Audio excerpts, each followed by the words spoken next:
ఎమ్మావు గ్రామం సన్నివేశం, యేసయ్య దర్శన సన్నివేశం మొదటిగా మనకిచ్చే సందేశం ఏమిటి అంటే, ఆయన నీ యొక్క బాధని వినాలనుకుంటున్నాడు.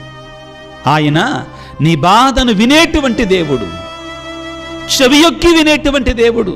నేను ప్రార్థన చేస్తున్నా, దేవుడు నా ప్రార్థన ఆలకించడం అనమాకో, ఇట్స్ రాంగ్.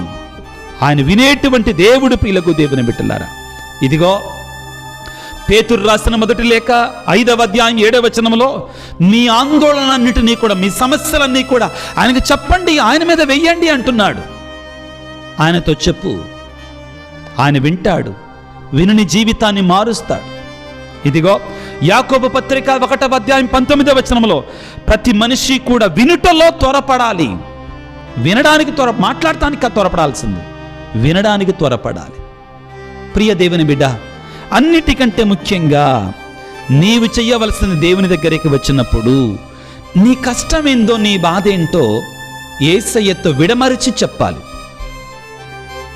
నీ జీవిత స్థితి ఏంటి, ఆయనతో మాట్లాడు. వినడానికి సిద్ధంగా ఉన్నాడు.